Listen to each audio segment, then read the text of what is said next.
So as Billy Graham, a few years ago, before he died, was going to leave the airport and get in the limo, he got the courage and said to the limo driver, he said, "Son, would you be open to my driving today? I have had a dream." He was like 87. He said, "I've had a dream that I want to drive a limo, and I've never had the opportunity." And the young man said, "Sure, no problem."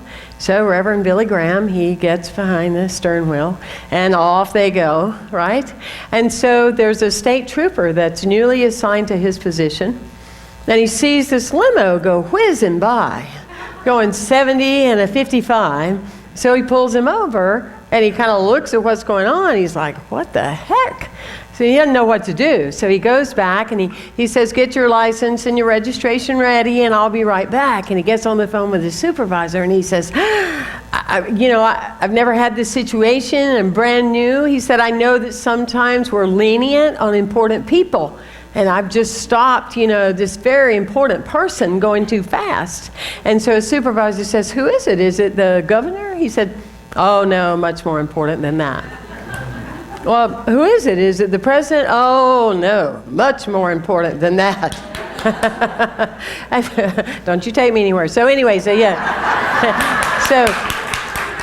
he says, "Oh, are you talking?" "No, much more important than that." He says, well, who is it?" He says, "Well, all I know is it must be Jesus, because he's got Billy Graham driving the limo."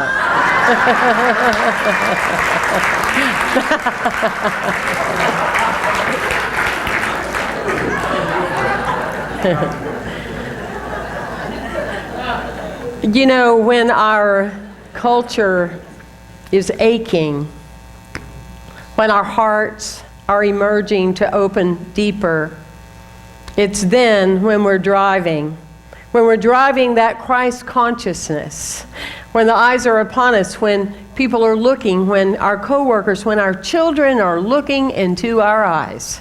It's important that we remember that it is our time to be driving, and it's very significant right now in how we drive through situations and circumstances and in these changing times that will always be changing. Yes? And so it's in that space that we come together, that we look at today. How are we driving energetically? How much more inspired? Are we more determined than ever to change our current situation in our times? Are we? Yes. Are we? Yes. And so we hold that space and that energetic presence of, what is possible. And often when things happen in life, people often will let it topple them over, and they get overstressed about it. And there's a difference between what you have control over and what you don't have control over. Okay? So when you think about, usually your list is already real full of things you've been focusing on and energizing that you have absolutely no control over. Right? And so we put our energy there, and we're talking about it, we're thinking about it, etc. And it over time can take our energy if we're not balanced, and we focus clearly on, I focus on what I have control over. What do you have control over? How your emotions are aligned with your mental body. What do you have control over? Having self-esteem. If you are part of a teaching that tells you every day that you are God in action, thank you. Amen to you too. If you're part, that's what I'm talking about, self-esteem. Thank you. $20 in the back for the baby. If you're practicing that you are expressing God, self-esteem is a given. It is not something you're needing to wallow in. It's just something that you have. Confidence is that you are backed by faith, knowing that you would give your life for these principles because you believe in them. But you will not allow any situation to take your life from you, but to emerge more of your life out of you. And there is a difference, and that is what you have control over. You have control over how you approach the few days ahead. You have control over how you participate. not a time to go and sleep and rest and take afternoon naps. It's a time to be fully alive, engaged, and have an opinion. We want you to have an opinion, and we need your opinion, yes? It's like there's an old wise saying that says, when did we stop singing? And when did we stop dancing? And when did we stop telling the great stories of life that offer the visionary consciousness, the possibility of knowing that we will shift to a new level in our day, within our humanity, and within our culture, you see? Because we will. Because we know that we will, and we believe that we will. It's very, very important and very, very crucial. I have the good privilege this month of going to Monterey, California at the end of the month because I'm receiving my honorary doctorate of humane letters from the Centers for Spiritual Living. Okay? Thank you. Thank you. Thank you so much. Thank you. Thank you. And one thing it means I've been living a long time, but I am honored and humbled by this. But I say this not to impress you, but to impress upon you that it's so interesting in this current time of life to return back to Asilomar. When I used to attend when I was in my late 20s and early 30s, because I was a minister in training, like so many of you seated right out there. And in that space, on this one particular year, I listened to a talk about Ernest Holmes. Not someone quoting Ernest Holmes, not someone quoting the Science of Mind magazine, but I listened to Reverend Dr. Bill Hornaday tell all the intimate stories of Ernest Holmes and my life as I knew him. And I think some afternoon I'm going to just have that teaching and tell you the stories because they so transformed my life that I remember almost all of them verbatim. And in that moment, I recognized that I was hearing about a difference maker. And I made an inward choice that I was going to dedicate my life to being a difference maker. Now, I had a lot of work that I needed to do then. Early sobriety, drama. I still thought drama meant you were important, you know. Some of you might think drama means you're important. No, important means you don't need drama, and you don't have any of it much. But more importantly, difference maker is something that we're always growing into. And what is the most important quality of a difference maker, such as myself, such as you, is we're always students. We're always learning. We have opinions, but they're not fixed opinions, you see.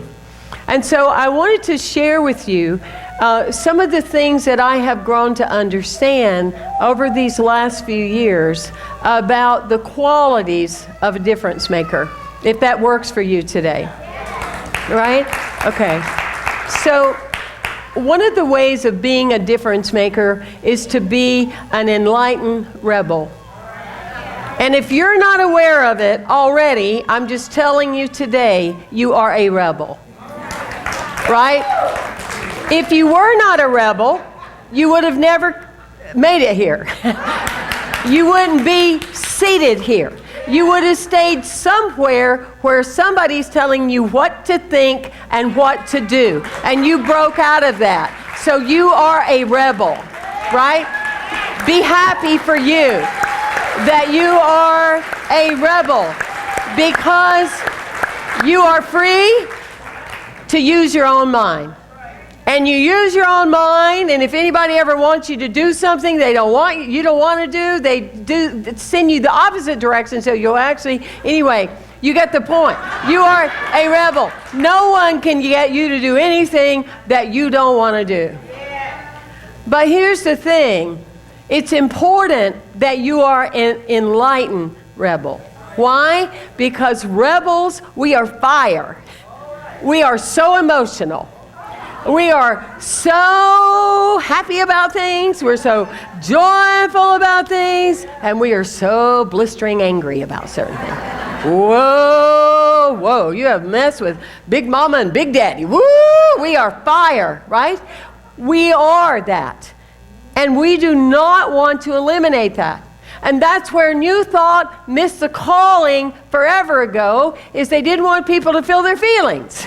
They didn't want people to be mad and angry, and they wanted to go, yeah, kumbaya, peace on earth, we're all one, all that. And it cut off that electrifying, magnifying presence. You know, Jesus got mad. Get that. He went in the temple and said, what are you doing?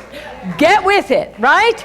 And so anger and all these emotions are crucial to you being an actualized human being, because you are here made in the image and likeness of God, and God created you as a human being.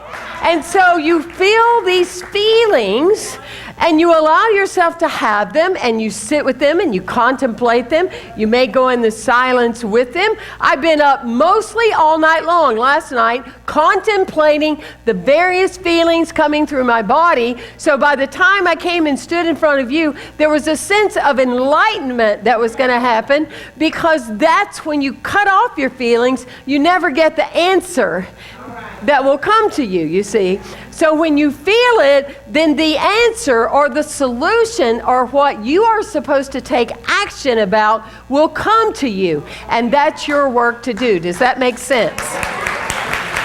So you don't want to join the fighting, social, the everybody yelling at each other and one-upping and all that. No, no, no. You want to come from a place of, well, what about common sense? Well, let's look at this alternative. Wow, what about this solution?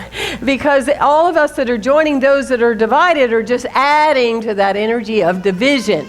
And so we come from a much bigger place. Now, here's the thing about being an enlightened rebel, is the shadow of an enlightened rebel is fear. Fear can stop us from speaking, from teaching, from posting, from being, to coming full out in the workplace, to our family, to our children. Fear can stop us. Don't let fear stop you. Because follow that all the way through. Because I can tell you that when I first started teaching, and in a way of my own understanding at the time, when I first started teaching, I would do unity affirmative prayer and science of mind affirmative prayer treatment, and prayed nobody would come to my class. I'd sit out in the car and pray nobody would show up. Now I get it, that's messed up. You know, I get that. But that's where I was, because I was so afraid. And if you're feeling fear, it's not because that you don't have what it takes to do what needs to be done. It's because you do have what it takes and what needs to be done. And so you're going to have those butterflies, but you'll give that courage, and you will teach from a place of stern power, of knowing power. And you will go ahead and commit to an organization or a space, and you will find something that you can do that is part of being a change agent, right? All right. So the other category of a difference maker in my own life is the quiet genius.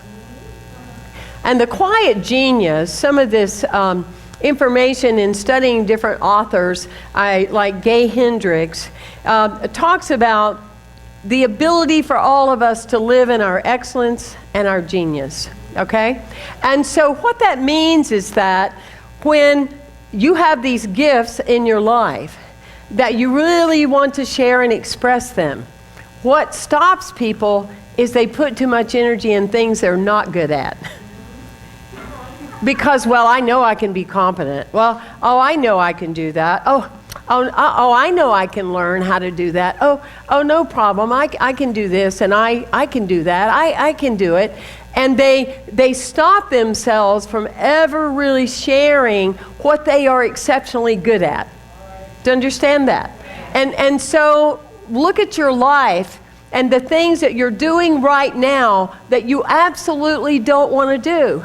And you're not really good at it, but you keep trying to prove somebody that you can actually do it and survive it.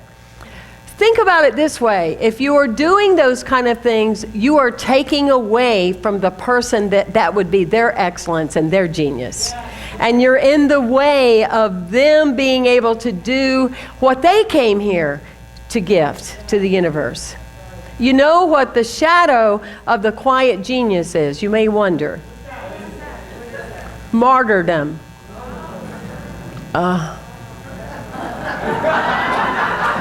Oh my God. Nobody was here to sign people up today. I got to do it. I don't know where it is on the computer. Oh my God. Oh my God. Oh my God. Oh my God. Nobody, oh no, I got to do it. Oh, it's all up to me. You know, it's all up to me. It's like, what? If we believe it's all up to us, we believe it's all up to us. If we step back and go, I am here to delegate. I am here to hold a higher vision. I am here to include others.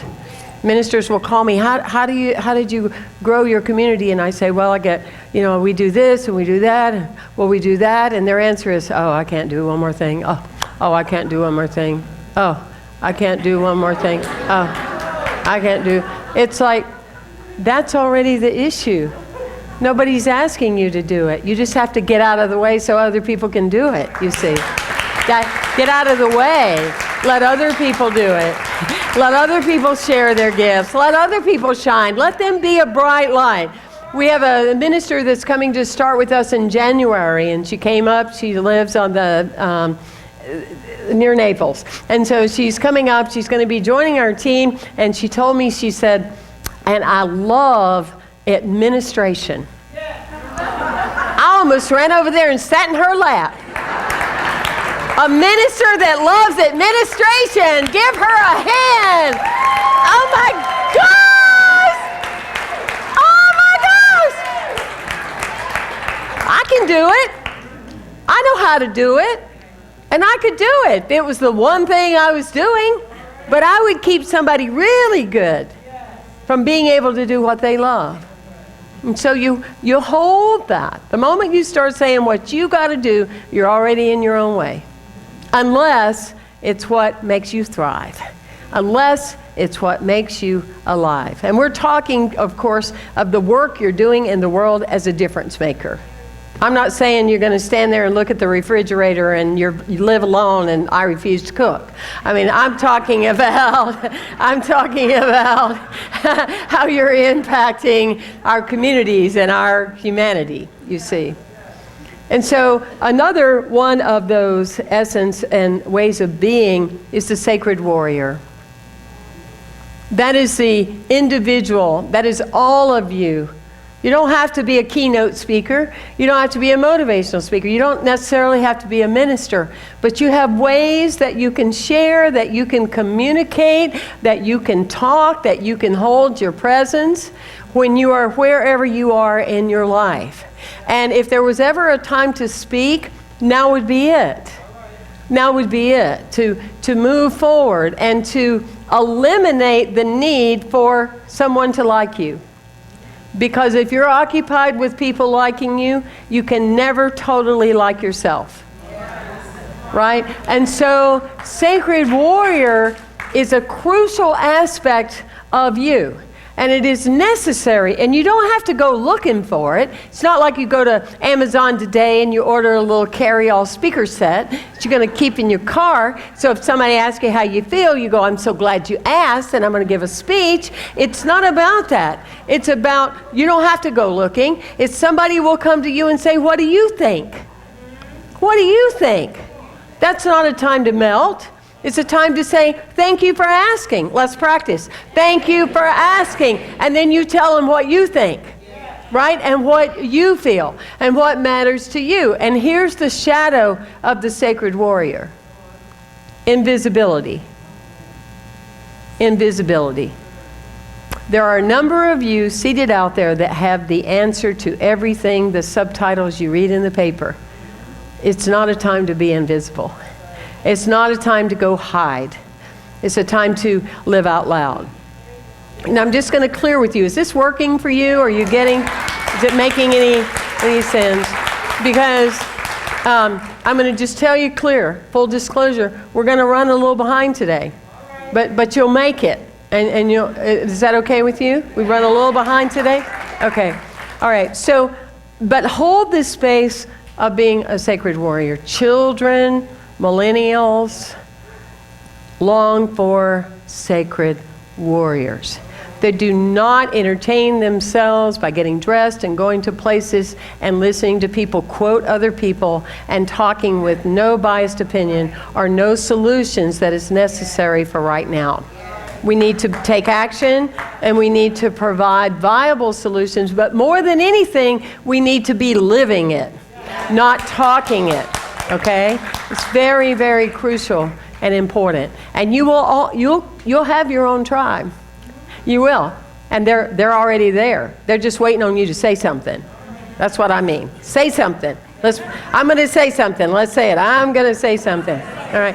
Stand up again if you're a leader. Stand up again if you're a leader. Stand up. Look around. Look at all the leaders in this room. Look at all these leaders. That you're going to say something. You're going to be something. You're going to be part of that consciousness of change. And finally, it's the intentional spirit. So you have what? You have the sacred warrior. You have the quiet genius. Yes? Woohoo! You have the enlightened rebel, right? We have the intentional spirit. I wrote about them in the guides for the Center for Spiritual Living for August, if you're interested. But that said, all that said, it's like the intentional spirit is when you have an intention. So you've gotten the energy, you know what's your excellent genius, you know where you're headed, you know what you're going to represent, what you're going to stand for. Since 2007, I stand for life rights. If dying is happening and it's not natural, if people are dying when they're living and it's not natural, then I stand for that. So what do you stand for? And when you know that, you're just always guiding through the path of your life as an intentional spirit.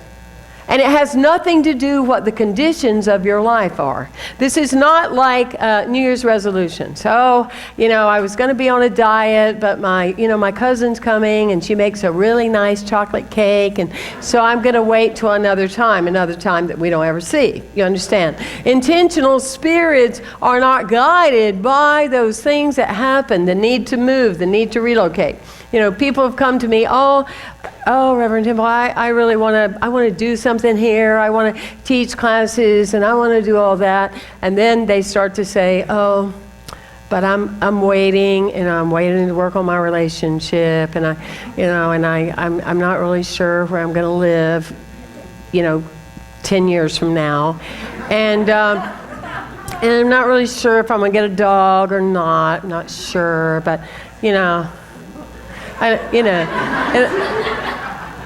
and I'm waiting, and but I'll get back with you. And I know I'm playing it out. I'm really not like that. Just so you're clear. Okay. But I know that I feel sad because I know they aren't going to do anything. I know nothing's going to happen. And that's just basic common sense. Because if you're waiting for every duck to be in a row, especially now, it's not going to happen. That's not being negative, that's being real. So, ministers that say I'm going to be a minister when, everything in my life is put together. Because see, the shadow of an intentional spirit is perfectionism. So I know somebody just fell out. Somebody reincarnated right here. Bam! I'm not over yet. I'm back in.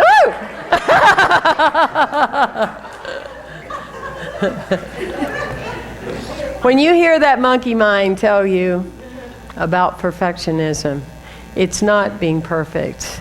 It's the willingness to connect, to come from your heart, to move forward, because your life will always, as an active spirit, as an enlightened rebel, you're always going to be part of change. Change doesn't stop you from moving forward. Change allows you to move forward as the real you. That's all it is. So you stay committed to whatever you're a part of, and you step in it. You get in it now. If not now, when? If not you, who? Right? So in closing, there was a mother that she was concerned about her little boy, Johnny, because he was determined he was going to be in the school play. And he was all excited, and they were having auditions. And she had already told a friend of hers that, I don't think he's going to get a part. I just don't think it's going to happen. And so she goes to the school and waits in the hall for him, and here he comes running. Mom, Mom, Mom, you won't believe it. I got this part in the play. She says, well, son, what are you doing? He said, my part is I'm clapping and I'm cheering. Clapping and I'm cheering.